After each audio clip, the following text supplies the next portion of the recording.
evening, good people. Welcome to the Producers Corner. It's our very first episode. I'm so happy that you guys are here. I'm excited to actually have you here. On this show, man, we've got an awesome lineup of artists working with us in the studio, and we've got a special guest who goes by the name of Lebo Kgothadi, all the way from Universal Music. So she'll be speaking with us in terms of music marketing and branding. So yeah, stay tuned, feel at home, feel relaxed. It's the Producers Corner, feel at ease. It's your boy in the building, DJ Shades. Away. What's that? No, the phone just the like creating a money sense to be one away.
Yes, sir. Yes, sir. Yes, sir.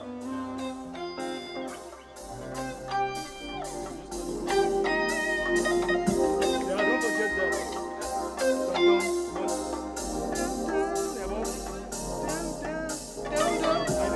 Oh, you want that? Okay. Sianza Fileda. At that quiet part, yes, the quiet, Quiet first section. yes, and then because it Another goes. second one goes up on the fourth That's section. the fourth section. Yes. So So before, before sends there. right? Oh yeah. Because it's quiet there, Yeah. Oh wait. Yeah. and then chorus goes dab, so dab. Yeah. That's Okay. because she's doing verse now. Right.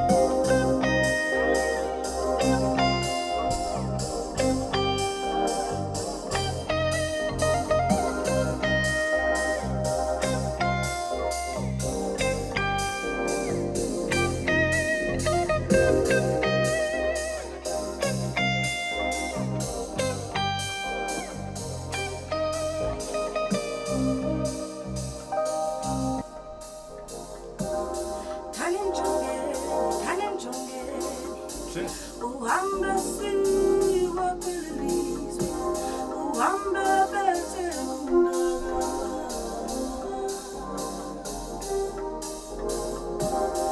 Hani mchongeni, ulizola kuti, ningeka njani undagama. Siphelele bubu, asisabakalela kabelela wengatyanga.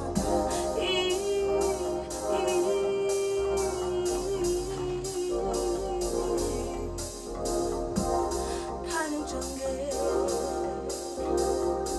uzandedwa ngubani umntaka mama.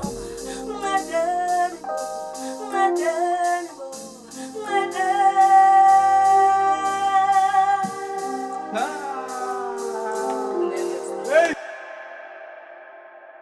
Hi guys, I'm Zama Africa with a K. I'm a singer-songwriter. Basically, I'm a musician because I compose my own music as well. So yeah, I haven't been in Joburg for a long time. I met Shades in PE and he asked me to join him on the Producers Corner. Well, yeah, look out for me guys. Go on my page at Zama Africa. You'll find me on Facebook and on Twitter. And soon, I've got something for you guys coming up. Away. Wala nalaga.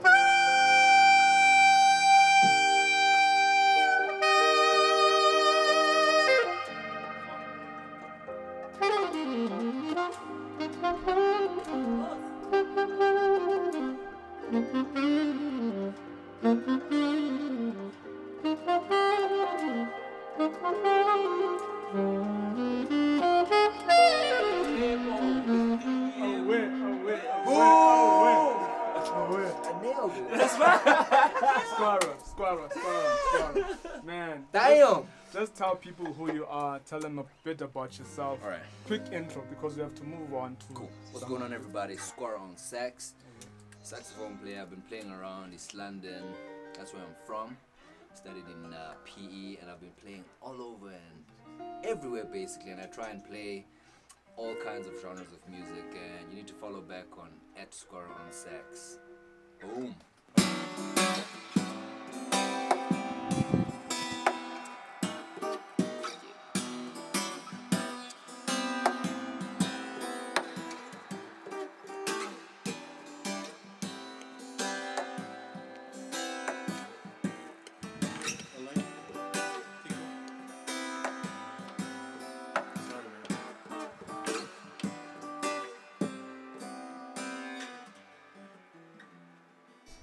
Alright, I go by the name of Dave Monday. I am a musician, a guitarist, a producer, a writer. Check out my stuff, Dave Monday.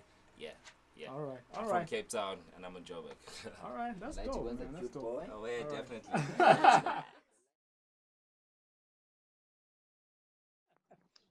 How are you doing, Lebo? Welcome to the show. How are you? Thank you for having me.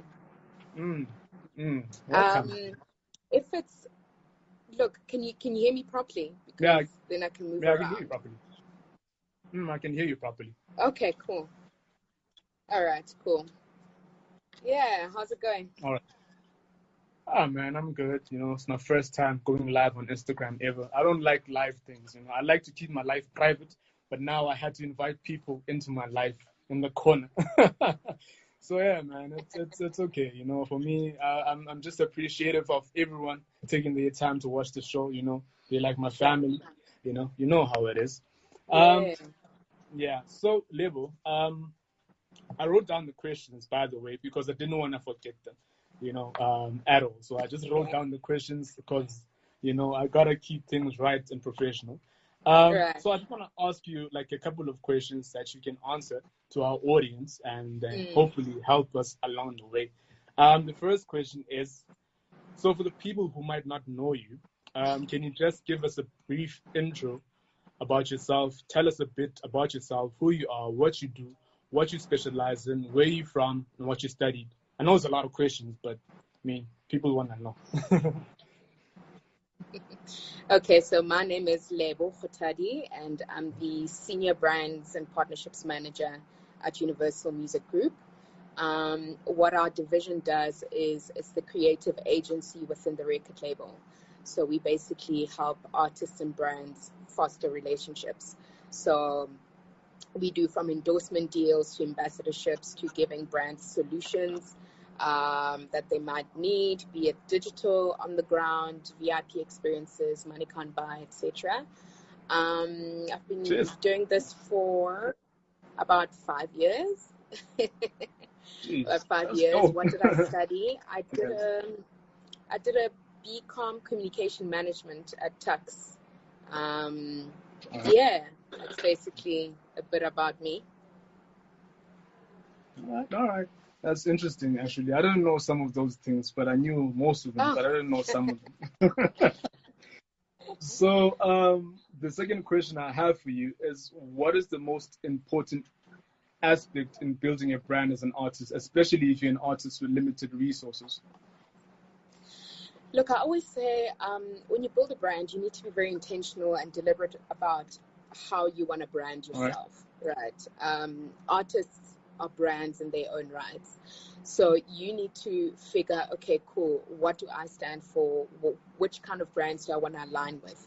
So, for instance, on your social media pages, starting from there, the success, I guess, of where you're at as an artist, when you being approached or you approach. And I mean, we've got different contracts, and I don't know if that would be your follow-up question, but we've got different ways of contracting artists, and vice versa. So you'll have your 360 deal, you'll have your distribution deal, you'll have your licensing deal, and joint ventures as well. Joint ventures, so it means that like somebody's just gonna come to you guys and sort of combine whatever company they have, record label with Universal Music. That's it. Right. That's it. That actually sounds like a more proper option, but I think it would also depend on the actual artist as well, how clued up they are and how to get things done. Also, as an artist, you need to know what you want. Like, what kind of deal do you want? What are you looking for in a record label? Because sometimes we become painted so bad as if we're dictating what you need to do, But it's literally a relationship. What do you want? What are you putting on the table? How are we working this together? So you need to come in with the mind of knowing exactly what you want to achieve with joining a record label versus doing your own thing, and read your contracts as well. Yeah, and actually, just before I ask the last question, with the contracts between artists, though, and I'm just asking, just because I'm always working with different artists, is it a better option to sign contracts before studio sessions or after studio sessions? Because some artists will say that if we're dealing with the business side of things, it interrupts, it sort of distracts the workflow or creativity or whatnot and whatnot and whatnot. So I just wanted to find out as well, and I'm sure there's other people who might be interested in knowing, is it better before the studio session or after the studio session? It's like a work contract, right? So Yeah, if I like, go for an interview, I'm not going to work first before signing the contract. Well, God forbid that happens. So get stuff out the way by discussing what exactly we're trying to achieve together before we go into studio.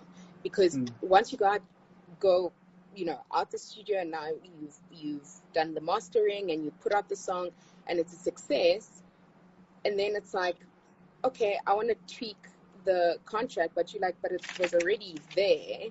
I know we didn't sign, but this was in the contract, and the artist or composer or whoever can literally change anything in the contract. Sign before you go into studio. very important. Very important. Yeah. All right. So the last question: is there a platform where people can get more information about the business side of music, and just to learn a little bit more? If you aren't. To be honest, not really. It's really a matter of just maybe subscribing to music business related publications, going online, Googling, checking out platforms like your own where you get people to come impart some knowledge and insights. So yeah, I think there's no one-stop shop really that like I can direct you. I mean, there are several publications and platforms where you can get different information. So yeah. All right. Okay. I think that actually answers all the questions. So yeah. You know what, Lebo? Thank you for being a part of the show. This Thank you actually, for having me. yeah, man. You took a risk, because you didn't know what it was at first, and I didn't really give you much information about it, Yeah. and obviously, but thank you for just believing in it, as much as you have, and thank you for being a part of the first episode of the show. We hope to have you again, though. Yeah. My doors are always open, and well done on starting this platform. I think it will be a really informative platform, and it will, go bigger than you imagined. Welcome back, brother Dave. Yo. I just want to ask, bro. Just a couple of random questions. Cool. I've written them down so that I don't forget. When people meet you for the first time, and you tell them that you're a guitarist, they take you seriously, or do they hey, man, this guy? It differs. I mean, I think a lot of people don't believe you until you actually play a guitar. But the fine line is how well can you play, or how long do you just play for fun, or is it your real thing? So, but for the most part, I do like having the element of surprise. Yeah, it's a thing. Yeah. Because if I see you on the street, I'll be like, it's Whatever. probably That's IT cool. guy. That also works. Yeah, that also works. The question I have for you next is, what's the worst thing that happened in your career that made you feel inadequate? What's the hardest lesson that you've learned in your career as a guitarist? Let me think about that. That's deep. Lord, the hardest lesson. Or one of the hardest lessons that you always remember. I born there. I suppose. Well, I think one that stands out for me is one that is sort of the most constant lesson, which is sort of consistency and sort of just diligence. The reason why I'm saying this is because in the music industry, you get a lot of rejection. And if you can't take rejection, bro, you're going to be chewed up. So just thrive through that and just, believe in yourself. Yeah. And other people believe in you too. All right. Interesting. Bars. So, yeah, man. The last question, I don't want to make it too long. Dude, like, if they had to, like, cut off your hands and they told you that you will be rich forever, would you say yes or would you No. just... No. So you will not choose the money. You will not take the money. No. There's other things I need to feel that money cannot replace. I don't know what y'all are thinking, but yeah, All right. Thanks for your time, brother. You know, bro. I just wanted to ask you those questions so that people can get to know you in a different way. It doesn't always have to be serious, man. It's a chill vibe, chill environment. We'll Shout out for this platform also. Yeah, we'll be having drinks right now, but you guys have to rush home. No, it's coming. It's coming. All right, Zama. Yes, Zama Africa. Zama Africa. Ish, guys. I have your questions here. You're not asking me the same question? No. Oh. I have One's special different. ones for you. Yeah, here they are. I made sure.